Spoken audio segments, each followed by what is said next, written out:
India भी एक power बन चुका है। वो उनकी जो पॉपुलेशन है ना, वो उनकी एक पावर बन चुकी है। अच्छा, आपको के दो स्टेट्स के दरमियान कॉन्फ्लिक्ट है तो उसमें कोलेटरल डैमेज लाजमी होना ही होना है। तो अगर दो वॉर अगर स्टेट्स आपस में वॉर कर रही हैं तो उसमें अगर कोई तीसरा पार्टिसिपेंट थर्ड पार्टी को इंटरवीन करती है, उसकी थर्ड पार्टी इंटरवेंशन ने इंडियन शिप पे अटैक किया है स्ट्रेट ऑफ हुर्मुज़ में।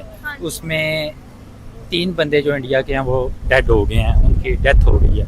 ना तो जो अमेरिका है, ट्रम्प वो वन साइडेड नहीं सोचता। वो जो भी काम करता है उसके पीछे बैकग्राउंड पे कोई ना कोई उसका प्लान चल रहा होता है, कोई ना कोई चाल चल रही होती है। जैसे वो यूएस ने अटैक किया अगर इंडियन शिप्स पे, तो ज़्यादातर हमें यही लग रहा है कि भाई अब ये जो टेंशन है वो इंटरनेशनल से डोमेस्टिक वाली साइड पे आ रही है कि दुनिया सारी जानती है कि ट्रम्प जो है ना वो एक शैतानी दिमाग का बंदा है। ठीक है। जैसे अब ईरान के साथ उनकी सीज फायर का एग्रीमेंट अगर बैकग्राउंड पॉलिसीज देखें, फॉरेन पॉलिसी अमेरिका की देखें और इंडियन पॉलिसीज देखें, तो वो शुरू से एक बहुत अच्छे दोनों एलाय रहे हैं। और अगर हम ये कंसीडर करें कि इंडियन शिप्स पे अमेरिका इंडिया एक इमर्जिंग पावर के तौर पे दुनिया में आ रही है। उसका बेशक उसका कंपैरिजन चाइना के साथ किया जाता है, चाइना भी काफ़ी ऊपर है, लेकिन इंडिया बेस्ट जवाब देगा। पहले वो दे भी चुके हैं उन्हें, तो कर सकते हैं कि ट्रम्प को पीछे हटना पड़ेगा। ये ट्रम्प बात करेंगे इंडिया की। इंडियन शिप्स पे अटैक कर दिया गया है यूएस की तरफ से। एक बार फिर 3 दिन पहले अटैक किया गया था, लेकिन इंडिया ने कोई स्ट्रिक्ट एक्शन नहीं लिया था। लेकिन अब जो है इंडिया ने यूएस डिप्लोमेट को बुला लिया है और वो इस अटैक के खिलाफ एहतजाज भी रिकॉर्ड करा चुके हैं। पाकिस्तानी पब्लिक के पास जाएंगे और उनसे पूछेंगे कि क्या लगता है कि इंडिया जो है वो अब एक वॉर में कूद सकता है या नहीं, जिस तरह से उसकी शिप्स पे अटैक हो रहा है। और पाकिस्तानी पब्लिक से ये भी जानेंगे कि उन को क्या लगता है कि इंडियन शिप पे अटैक करना यूएस की तरफ से सही था या गलत था, और अमेरिका और इंडिया के रिलेशन आगे कैसे चलेंगे, कौन किसके सामने झुकता है, ये सारी चीजें। सर, क्या कहना चाहेंगे? इंडियन शिप्स पे अटैक के बाद यूएस डिप्लोमेट को बुला लिया गया है, कहाँ ये चीजें जा रही हैं? ज़्यादातर मुझे जो लग रहा है वो यही है कि ये रीजनल एक टेंशन है। और अब अगर आप कहें कि ये जो यूएस ने अटैक किया अगर इंडियन शिप्स पे, तो ज़्यादातर हमें यही लग रहा है कि भाई अब ये जो टेंशन है वो इंटरनेशनल से डोमेस्टिक वाली साइड पे आ रही है कि पाकिस्तान ने कितनी अच्छी तरीके से अपनी फॉरेन पॉलिसी को इम्प्लीमेंट करते हुए जो इतने रिलेशंस बनाए, नेगोशिएशंस को कायम किया। तो इंडियंस भी अपना कोई पॉइंट ऑफ व्यू और कुछ ऐसा मतलब अपने कुछ इनपुट डालना चाहते हैं इस पूरे ही नेगोशिएशन प्रोसेस में।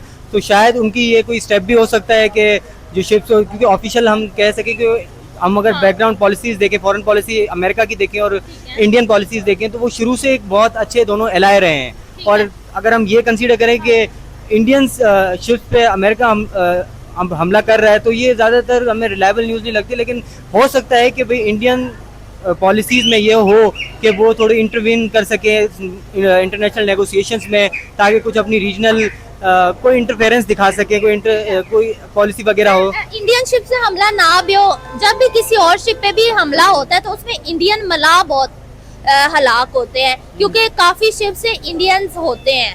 तो इस हवाले से आप क्या कहेंगे कि क्या ये सही है कि ईरान वॉर है आपके और आप दूसरी कंट्रीज को भी नुकसान पहुंचा रहे हैं? देखें, अगर हम वॉर की डेफिनेशन देखें तो वॉर बेसिकली एक्सप्लेन यही करता है कि दो स्टेट्स के दरमियान कॉन्फ्लिक्ट है तो उसमें कोलेटरल डैमेज लाजमी होना ही होना है। तो अगर स्टेट्स आपस में वॉर कर रही हैं तो उसमें अगर कोई तीसरा पार्टिसिपेंट थर्ड पार्टी को इंटरवीन करती है, उसकी थर्ड पार्टी इंटरवेंशन के बाद अगर उससे कोई कोलेटरल डैमेज पड़ता है तो वो एक पार्ट ऑफ अ वॉर है।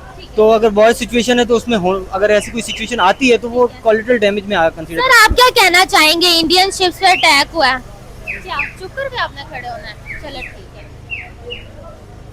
अच्छा सर, सीज फायर हुआ था एक टाइम पे, उसका अब असर नहीं नजर आ रहा, क्या लग रहा है ट्रम्प क्यों इतने हठधर्म बने हुए हैं? एक्चुअली अगर हम फॉरेन पॉलिसीज को देखें ना तो दोनों की फॉरेन पॉलिसी कॉन्ट्रडिक्ट करती है। अगर न्यूक्लियर हम देखें ना, मेन जो पॉइंट है अमेरिका का वो है न्यूक्लियर डिसआर्मामेंट।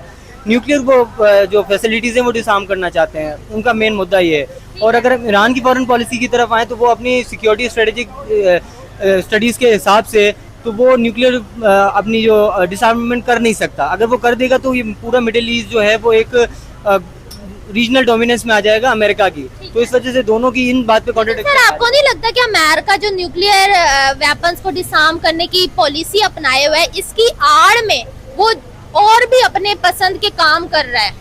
देखें ये तो हर इंसान हर इंसान सॉरी कह रही हूँ, हर कंट्री का हक है कि अपनी सिक्योरिटी के लिए इस तरह के स्टेप्स उठाए।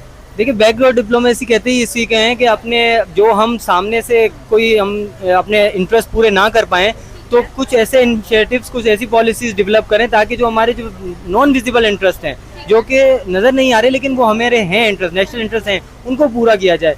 तो अगर हम अमेरिका को देखें तो अमेरिका की शुरू से नेशनल फॉरेन पॉलिसी यही रही है कि वो कैपिटली डोमिनेट रहना चाहता है इन ऑल रीजन्स। तो उसको इस पॉलिसी को इम्प्लीमेंट करने के लिए इस खित्ते में इस रीजन में मिडिल ईस्ट जिसको हम कहते हैं उसमें डोमिनेंसी चाहिए। और ईरान जो है वो इस पूरी पॉलिसी को अगर देखें तो ईरान बहुत बड़ा एक कह सकते हैं ड्रॉबैक रहा है for the implementation of their foreign policy American foreign policy. तो वो लाजमी बात है इसके लिए कुछ ना कुछ पॉलिसीज विजिबली इनविजिबली स्टेप्स लाजमी उठाएंगे ताकि वो इस रीजन में डोमिनेंस हासिल कर अच्छा सकें। सर, अमेरिका एक तरफ तो इंडियंस पे अटैक करता है, दूसरी तरफ आपने सुना होगा पास में हेल होल कहा उसने इंडियंस को, उसके बाद मार्को रूबियो आ गए इंडिया, उन्होंने पीएम मोदी को इनवाइट भी किया, उनकी तारीफ भी की। ये किस तरफ चीजें जा रही हैं? एक तरफ ट्रेड करना चाहते हैं, एक तरफ अटैक कर रहे हैं। देखें सारी बात पॉलिसी पे आके ख़त्म होती है कि उनके ये नेशनल इंटरेस्ट में है, इंडिया में अपने पाँव गड़े रखना उनके नेशनल इंटरेस्ट में है। और बनस्बत अगर वो उस तरफ ज़्यादा इंक्लाइन करते हैं तो वो पाकिस्तान को छोड़ भी नहीं सकते क्योंकि उनकी फॉरेन पॉलिसी में दोनों स्टेट्स को वो काउंटर करना चाहते हैं। तो अगर उनकी तरफ वो ज़्यादा इनिशिएटिव्स ले रहे हैं इनिशिएटिव्स नहीं भी ले रहे तो उनकी फॉरेन पॉलिसी के क्योंकि उन्होंने दोनों का काउंटर करना है। फिर सर आपको लगता है इंडिया ने बिल्कुल सही किया कि वो रशिया ग्रुप का इस वक्त हिस्सा बना हुआ है, चाहे अमेरिका जो मर्जी करे? देखें हर स्टेट की अपनी इंडिपेंडेंट फॉरेन पॉलिसी होती है, वो चाहे तो वो किसी तरफ भी जा सकते हैं।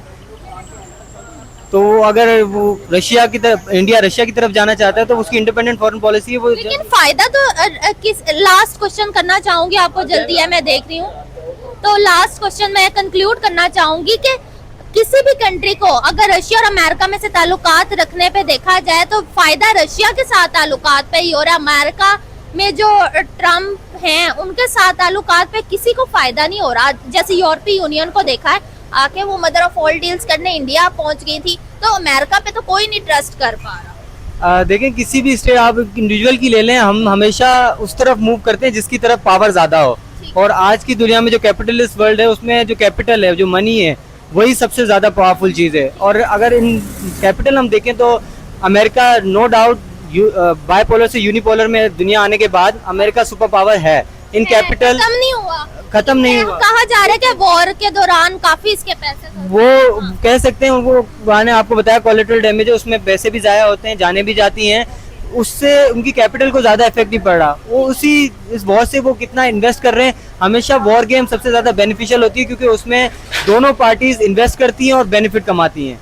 वॉर गेम्स का सबसे ज्यादा फायदा होता है, तो इससे अमेरिका बेनिफिट उठा रहा है किसी ना किसी तरीके से। अरे मैं यही कहूँगा कि उनकी आज़ाद खारजा पॉलिसी है, वो उस पर कुछ भी कर सकते हैं, उनका फैसला अपने हक में भी हो सकता है और हो सकता है कि वो जंग की तरफ भी जा सकते हैं। अच्छा, क्या लग रहा है अमेरिका जो है वो इंडिया के साथ ट्रेड भी करना चाह रहा है और उनकी शिप्स पे अटैक भी कर रहा है, ये बात कहाँ जाके रुकेगी? क्या इनके रिलेशन अब खराब होने जा रहे हैं? बेसिकली अगर देखा जाए ना तो जो अमेरिका है, ट्रम्प वो वन साइडेड नहीं सोचता, वो जो भी काम करता है उसके पीछे बैकग्राउंड पे कोई ना कोई उसका प्लान चल रहा होता है, कोई ना कोई चाल चल रही होती है। जैसे वो डिफरेंट सिटीज़ को डिफरेंट टाइम पे वो टच करता रहता है, इस तरह वो लोगों को तंग करता रहता है। दुनिया का अमन तबाह करने की तरफ वो जो जा रहा है ना, उसके प्लान्स पहले बहुत दफ़ा नाकाम हो चुके हैं, लेकिन इस दफ़ा भी अगर हम कहेंगे तो एक अमन तबाह कर रहा है जिस तरह से वो इस तरह से नहीं होना चाहिए। तो इंडिया बेस्ट जवाब देगा, पहले वो दे भी चुके हैं उन्हें, और इस दफ़ा भी कोई ना कोई इस तरह से वो उनको कर सकते हैं कि ट्रम्प को पीछे हटना पड़ेगा। ये ट्रम्प जो है वो बार बार हमले क्यों कर रहे हैं? पहले सीज फायर भी यही कराना चाहते थे और जब हो गई है तो ये उस पे टिक भी नहीं रहे। आपको क्या लग रहा है, क्या वजह? वो कुछ लोग होते हैं जिनको लगता है कि यार ये दुनिया में जितने भी ज़खायर जितने भी सुरमाया ना वो सिर्फ हमारे पास होने चाहिए। अब ट्रम्प जो चाहता है ना कि दुनिया की जो इकोनॉमी है, जो पावर है, सुपर पावर है, उसके अलावा जो दुनिया में टोटली चल रहा है वो सारा मेरे अंडर चले, ऐसे थोड़ी ना होता है। इसमें अगर ले गए हैं तो रिलीजियस मज़हब आ जाता है, उसके अलावा चीज़ों को लेके हर बंदा अपनी सुपर पावर है। अब जिस तरह से उसने ईरान को दबाने की कोशिश की है, ईरान ने मुंह तोड़ जवाब दिया है, अब इसके पीछे कोई इस तरह की उनकी घटिया चाल होगी कि वो इंडिया को कोई बैकग्राउंड पे कह रहे हो कि आप हमें अपने एयरपोर्ट्स दें ताकि हम यहाँ से हमला कर सकें, ताकि करीब से आगे कर सकें। लेकिन मुझे नहीं लगता इस तरह के इंडिया उसकी मानेगा, बिकॉज इस टाइम पे इंडिया भी एक पावर बन चुका है। वो उनकी जो पॉपुलेशन है ना, वो उनकी एक पावर बन चुकी है। अच्छा, आपको लग रहा है कि ये सही है? ईरान और अमेरिका और इसराइल की वॉर चल रही है और वो दूसरी कंट्रीज की शिप्स पे अटैक्स कर रहे हैं। बेसिकली देखा जाए तो कहीं ना कहीं ये मोदी भी जो है ना गलत चालें चलता है, अपनी आवाम को भी धोखा देता है और बेसिकली जो उसके हमसाये ममालिक हैं उनको भी तंग करता रहता है टाइम टू टाइम। अभी ईरान पे हमला किया, उसके बाद पाकिस्तान पे हमला हुआ, अफगानिस्तान का जो प्रोपोगंडा चलाया अफगानिस्तान में, वो भी उसमें भी इंडिया का एक बड़ा हाथ था।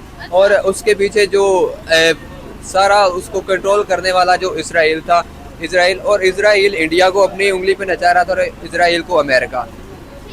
आज से कुछ दिन पहले तक America, India, Israel by by थे, लेकिन आज कोई ना कोई इनमें अगर वो हमले कर रहा है, वो कुछ इनसे कोई इस तरह से तवक्कुआत कर रहा है जो इंडिया उस पर पूरा नहीं उतर रहा, जिस वजह से ये इनमें इख्तलाफात आ रहे हैं। अमेरिका की तवक्कुआत पे तो कोई भी पूरा नहीं उतरता। यूरोपीय यूनियन ने तंग आके अमेरिका की बजाय इंडिया से डील कर लिया, जिसे मदर ऑफ ऑल डील्स कहा जाता है। ऐसे ही है अमेरिका। वही बात फिर से करूंगा कि वो कुछ लोग कहते हैं कि जो सारे सरमाए हैं, दुनिया की हर चीज वो हमारे कब्जे में हो। ये तो अल्लाह ताला ने भी फरमाया है कि दुनिया में इतने सरमाया या इतनी चीज़ें नहीं हैं, इतने सरमायात के किसी एक इंसान की ख्वाहिशात को पूरा कर सके।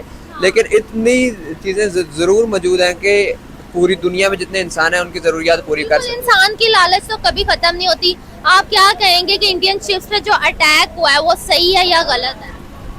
मैं तो कहूँगा कि वो बिल्कुल गलत है। और जिस तरह से ये इनकी ख्वाहिशात हैं या इनका कल्चर चलता आ रहा है, वो इनकी फाइल्स का लीक होना, वो एक बहुत ही घटिया चाल थी। हम उसके कभी भी उसका साथ नहीं खड़े होंगे। और जो चीज़ें ये करते हैं वो कल्चर कभी भी हमारे ममालिक में नहीं आना चाहिए। लास्ट कंक्लूजन की तरफ जाऊंगी। क्या लगता है अमेरिका की जो हरकतें हैं जिससे हर कंट्री उससे दूर जाता जा रहा है, अमेरिका बाइसोलेट हो सकता है? क्योंकि अब चाइना और रशिया भी इंडिया को उन्होंने बुलाया कि RIC एक ब्लॉक है जो कि कुछ अर्सा पहले मंसूख हो गया था। ये 3 कंट्रीज दोबारा शुरू करना चाहते हैं। लगता है एक नए ग्रुप की तरफ दुनिया जा रही है और अमेरिका जो सुपर पावर था वो नहीं रहेगा। देखिए, हर चीज़ को बनाने के लिए ना एक बड़े आइडिया की ज़रूरत होती है। और जो इस आइडिया को क्रिएट करने वाला बंदा है ना, वो आज जेल में बैठा है। वो आएगा तो ये अमेरिका जो सुपर पावर बना फिर रहा है, इसकी सुपर पावर बेसिकली उसका जेल में जाना और ये ब्लॉक का टूटना, और इसके पीछे भी एक अमेरिका की चाल है। क्योंकि लेकिन जब चाइना एक बंदा इन सुपर पावर पे भारी पड़ रहा है। लेकिन सर, चाइना जैसी कंट्री, चाइना बड़ी पावर है, रशिया बड़ी पावर है, इंडिया को साथ मिला के नया ग्रुप जब क्रिएट करने की कोशिश करेंगी, अमेरिका को काउंटर करने की कोशिश करेंगी, तो ये कामयाब हो पाएंगी? ये कामयाब हो पाएंगी नहीं, वो कामयाब हो चुके हैं, बस उन्होंने शो करना है। अब ये देखें ना, अमेरिका के पास वो पावर नहीं रही जो पहले थी। तो चाइना ने, रशिया ने इनको कम्पीट कर लिया है और पाकिस्तान भी इनके साथ है। बस ये ब्लॉक बनने की देर है। अमेरिका एक्टिंग कर रहा है कि भाई मैं अब ये बस शो ऑफ कर रहे हैं और बहुत जल्द इंशाल्लाह ताला ये दूसरा ब्लॉक आएगा मैदान में। और ये डॉलर पावर, इनका जो मोनोपोली इन्होंने क्रिएट की हुई है, ऊपर से पर्दा होगी और इंशाल्लाह ताला इधर इनकलाब आएगा अपने एशिया में और इन ममालिक में भी, और पूरा अमन दुनिया में जिंदगी चलेगी इंशाल्लाह। Thank you. इंडियन शिप पे अटैक हुआ, 3 दिन पहले अटैक हुआ था। क्या कहना चाहेंगे, ये कैसे रिलेशन आगे चल सकते हैं या नहीं चल सकते? आप बिल्कुल ऐसे ही है। ये अमेरिका ने इंडियन शिप पे अटैक किया है स्ट्रेट ऑफ हॉर्मुज़ में। उसमें 3 बंदे जो इंडिया के हैं वो डेड हो गए हैं, उनकी डेथ हो गई है। तो अब इंडिया ने अमेरिकन डिप्लोमेट्स को बुला लिया है। तो आप देखें ये कश्ती किस तरफ का रुख करती है, किस तरफ बैठती है। आपको लगता है कि ये इंडियन शिप पे अटैक करना सही था या गलत था? गलत था, क्योंकि अमेरिका और इंडिया के ताल्लुकात आपस में काफ़ी अच्छे हैं और इंडिया और अमेरिका की ट्रेड भी आपस में काफ़ी अच्छी चलती है। तो इसलिए मेरे ख्याल से अमेरिका ने ये गलत स्टेप लिया है। अच्छा, क्या कहना चाहेंगे, कभी एक साथ अभी ट्रेड करने जा रहे हैं, मार्को रोबियो इंडिया है, विजिट किया, पीएम मोदी को इनवाइट किया, साथ में अटैक कर रहे हैं, सीज फायर की खिलाफ वर्जी कर रहे हैं, क्यों? ट्रम्प क्या सोच है इसके पीछे? देखें, अब दुनिया सारी जानती है कि ट्रम्प जो है ना वो एक शैतानी दिमाग का बंदा है। ठीक है। जैसे अब ईरान के साथ उनकी सीज फायर का एग्रीमेंट हुआ, पाकिस्तान ने उसमें बहुत अच्छा अहम रोल अदा किया, ठीक है। लेकिन फिर भी अब ये गुज़िश्ता रात को अमेरिका ने फिर ईरान पे हमले कर दिए हैं। तो ट्रम्प बहुत शैतानी दिमाग का बंदा है, वो अमेरिका की विन विन सिचुएशन देखता है, वो सिर्फ अपनी साइड देखता है, उसको दुनिया की कोई परवाह नहीं है, वो किसी को साथ मिला के नहीं लेके चलना चाहता जो कि उनके लिए नुकसानदेह होगा। अच्छा, क्या लगता है इंडिया अमेरिका के सामने झुकना पड़ेगा या अमेरिका को इंडिया के सामने? नहीं, ये तो अमेरिका को ही झुकना पड़ेगा क्योंकि गलती इधर अमेरिका की है। गलती भी है, और मार्केट के हिसाब से क्या कहेंगे, इकोनॉमी के हिसाब से क्या कहेंगे, बहुत बड़ी पॉपुलेशन है। ऐसे ही है, बिल्कुल। इंडिया एक इमर्जिंग पावर के तौर पे दुनिया में आ रही है, उसका बेशक उसका कंपैरिजन चाइना के साथ किया जाता है, चाइना भी काफ़ी ऊपर है, हाँ। लेकिन फिर भी इंडिया और अमेरिका आपस में उनके स्ट्रेटजिक रिलेशंस बहुत अच्छे चल रहे हैं। ठीक है। तो इसलिए मेरे ख्याल से अमेरिका को थोड़ा इस तरफ ध्यान देना पड़ेगा कि इंडिया के साथ उनको अपने ताल्लुकात अच्छे करने पड़ेंगे। ठीक है, यहाँ पे एक और चीज भी सर लगती है, क्या लगता है इंडिया वॉर में कूद पड़ेगा या नहीं? क्योंकि इंडिया की हमेशा न्यूट्रल पॉलिसी होती है और वो इन चीजों से दूर ही रहता है जिसमें कंट्रोवर्सी, और उनका मेन फोकस अपनी इकोनॉमी होता है। आपको लगता है कि इंडिया दरगुजर कर देगा या वॉर में कूद पड़ेगा ईरान के साथ मिलके, इसराइल और अमेरिका के खिलाफ? देखें, ये तो सारी दुनिया ही जानती है कि इंडिया अमेरिका और इसराइल के खिलाफ कभी भी जा ही नहीं सकता। इंडिया जो नरेंद्र मोदी उनका पीएम है वो काफ़ी दूर की सोच रखने वाला इंसान है, तो वो कभी भी नहीं चाहेगा कि उसके खिलाफ दुनिया की सुपर पावर हो। अमेरिका भी सुपर पावर है, ये सब मानते हैं, तो वो कभी भी नहीं चाहेगा कि अमेरिका उनके अगेंस्ट आए या इंडिया उनके अगेंस्ट खड़ा हो। वो कोई अपना बेनिफिट दे के कोई ऐसी डील करेंगे अमेरिका के साथ जिनमें इंडिया का बेनिफिट हो।